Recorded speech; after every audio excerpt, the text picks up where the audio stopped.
Hi. We talked about Six of Crows prior in the previous episode, and I was supposed to do a review for Crook's Kingdom, which is the next book in the series by Leah Bardugo. But then I decided, instead of just reading just each duet like that, why don't I just read everything at once and then give you like a review of the entire Grishaverse? So, Six of Crows, Crook's Kingdom, Shadow and Bone, Ruin and Rising, down to Zoya's books. Let me just be very, very, very honest with you. Like, Leah Bardugo writes, and she writes in this very wonderful way that gets you very interested in it.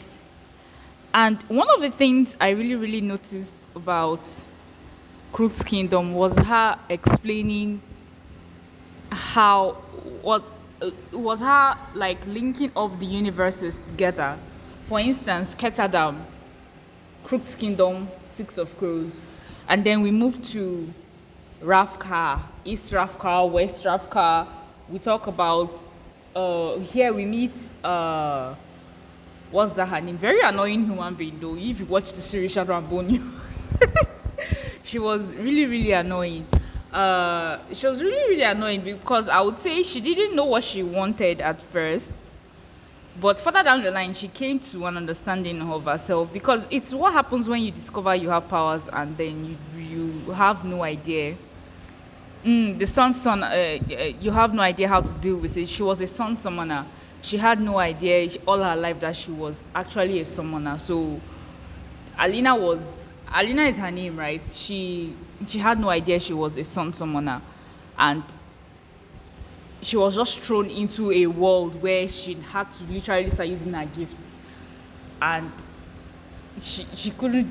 Let's just say for the first two books, she couldn't really deal with it the way she was supposed to deal with it. But by the third book, she already had a little bit of sense. So, Six of Crows, Crooked Kingdom, you deal with Ketadam, you deal with the Crows, the Crow Club, you deal with Kazbreka and the others. Shadow and Bone, Siege and Storm, Rain and Rising, here you would focus on Alina Starkov, Mal, the Darkling. It's more of you are getting to meet them as the book goes on. Like everything is happening almost at the same time, but not really at the same time exactly because one had already happened before. So that's how it is. But basically, unlike the series in which all of them meet and converge at a certain point, in Shadow and Bone, Siege and Storm, Rain and Rising, Alina and Mal do not ever meet Kazbreka. They do not ever meet Kazbreka. In fact, the people who do meet Kazbreka would be would be Zoya. Yeah, Zoya and this other lady. They're the ones who meet Kazbreka. But Alina and Mal's books do not have anything to do with Kazbreka. So it's like you move from Ketadam to Rafka, and then the final books, King of Scars and Rule of Wolves, you focus on Rafka. The focus now balances on Rafka, the aftermath of the war with the Darkling. Yeah. So basically, that's what all the books are about, and I think that really the plot twists and everything just makes you feel like as if these are books that you want to read often. Yeah, it's a book you would love to read again because the books really gave off this wonderful vibe, and I really, really loved it. I really, really enjoyed it. Her female characters they could handle themselves. Apart from Alina, other characters could handle themselves. I'll give it up to Zoya. I'll give it up to Nina. I'll give it to Inej especially. Inej killed it in her role as an assassin. She really, really brought it to life, which was something that was very, very, very nice and expected, and in a very, very cool way. I really, really enjoyed it. And the more you move down into, you do not meet the crows again. You don't meet their merry band of six again until you enter into King of Scars. Because I told you, I said we moved from Ketterdam to Ravka. Yeah. So we did not meet the Crow Club members again until we moved to King of Scars. King of Scars focused on Genia, Zoya, and the king afterwards, like after the war.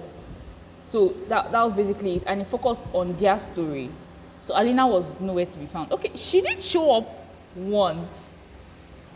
She was useless again. I just said I should, But let me not spoil it too much. But she did show up once, but her showing up wasn't to anybody's benefits in the book. But she did show up once, which was kind of nice. But Zoya, the ability to call down lightning to summon lightning, like, oh god, her powers were very, very, very, very cool. Nina, though, because she took Jodha Parem, like I told you in the first book, her gifts changed from being a heart render. She became something else entirely. She became able to not handle per se. She became, instead of dealing with human lives anymore, like alive people, she became able to animate the dead and to move inanimate objects. Like, her gifts totally changed in a nice way, you understand, but her gifts totally changed. And in King of Scars, she meets a new love interest. Okay, that's by the way, but she meets a new love interest. I love how in the books we do not necessarily have to see everybody being straight and all. We have the LGBTQ plus community was well represented as well. And it didn't really matter because love is love and you don't need something very special or very big there. But I read all the books and I could tell you that you would really, really love to read each and every single one of the books. The books were top notch, really, really good. So I just said I should come online and do a review of all the books, and Leah Bardugo really, really knows how to write. And that's what I'm going to say, because I don't really want to spoil the book too much, because I think there are lots of plot twists, and if I should say so much, you might not want to read the book anymore. But each and every singular book was awesome. So let me recap again the books and the order in which you could read them if you want to. You can start with Shadow and Bone, Siege and Storm, Ruin and Rising. Then you move to Six of Crows and Crooked Kingdom before you now read King of Scars and Rule of Wolves. Or you could do it the way I did. I read Six of Crows, Crooked Kingdom first, then I read Shadow and Bone, Siege and Storm, Ruin and Rising, before I now read the final two books, King of Scars and Rule of Wolves. But you can do it either way, anyhow you want to do it. That is your choice. But I'm assuring you that the books, you would really, really, really love it. And if I was to rate it, I'd say an 8.7 over 10. The books were really, really, really good. So next time we would be talking about a Chinese book. We'll go back to our Danmei, and then we'll do another English book after the Danmei. I don't know the Danmei yet, so if you guys have any recommendations, please let me know.